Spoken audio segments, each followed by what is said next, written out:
Today we're going to be looking at the FEANISIFEI emergency car kit. It's got a lot of interesting stuff in here. Sorry for the noise out here. I'm actually on the front porch and we're going to be trying this on my own vehicle. It's got a lot of good stuff. It's got an adapter here so you can plug it directly onto the battery if you don't have a cigarette lighter adapter, or in some cars that turns off the cigarette lighter adapter. You've got a screwdriver. You've got the different wrenches to use, sockets for various size lugs. You've got a glass breaker and cutter for your seatbelt. Interesting choice for in here. I would recommend you probably should put that someplace where you can reach it in case you're in a wreck, because you're not going to be able to dig into the back to get this piece out. This is for the jack. It is the sport utility version, gives you about 3 extra inches, screws right into here. This is the vehicle version, which is a little bit shorter. Over here you've got a pair of gloves, the instructions, got a wheel chock. This is the impact wrench, this is the actual jack, and an air compressor. So pretty much everything you need to change your tires. So let's try hooking it up to the car and see how it works. Okay, let's talk first things first. This cord plugs into the cigarette lighter someplace on the vehicle, and you'll notice it's got a little connector here to make sure that the polarity is correct. It just plugs in here like that, and then you tighten it up. Once you do that, you'll see that pressing the up, that's another thing to be aware of. On some cars, the cigarette lighters turn off unless you have the ignition on. So let's go turn the ignition on and I'll be right back. Okay, so now we do have the ignition on, and you can see that the light indicates that we do have power. So when you press the button, it goes up or down. So let's put it under the car and see if we can raise this thing up. Okay, you can see that I have it underneath the jack point.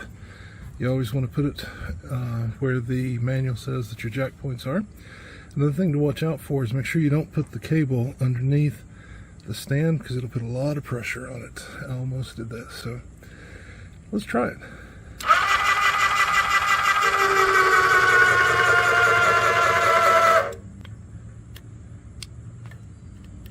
Oh, the ignition turned off again. I'll be right back. Okay, so that didn't work the way I wanted it to. So I decided to start the engine and lower the suspension back down.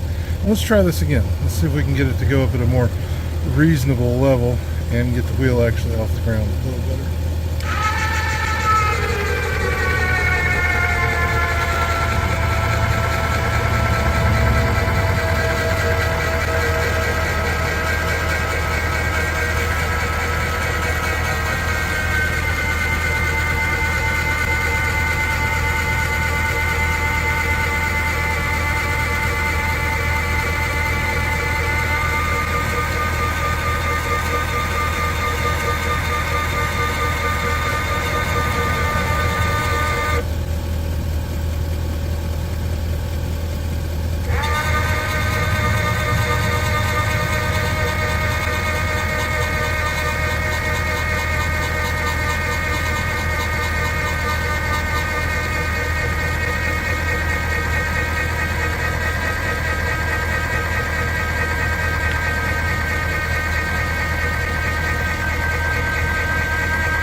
Still not off the ground yet.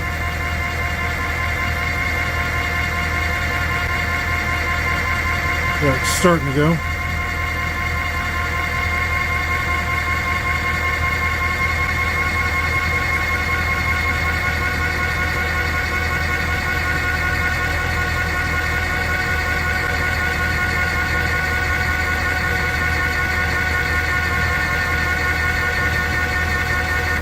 It's almost maximum extension. The wheel is about 2 inches, maybe 1.5 inches off the ground.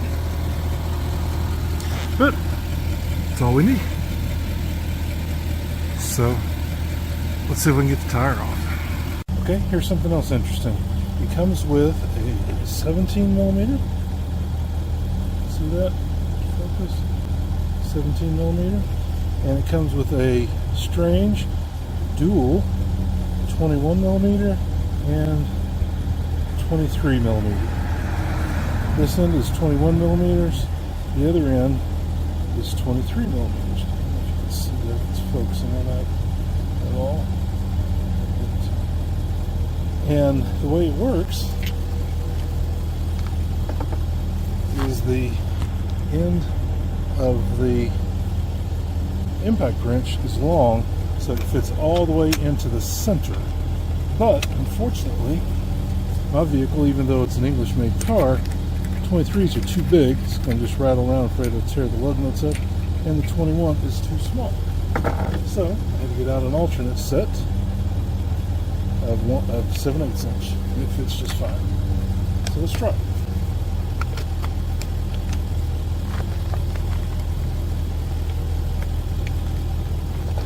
I'll unplug the jack.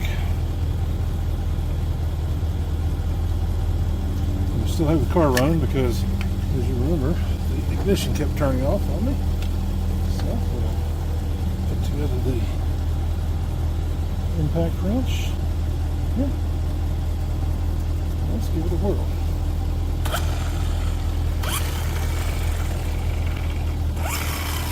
That doesn't appear to do anything.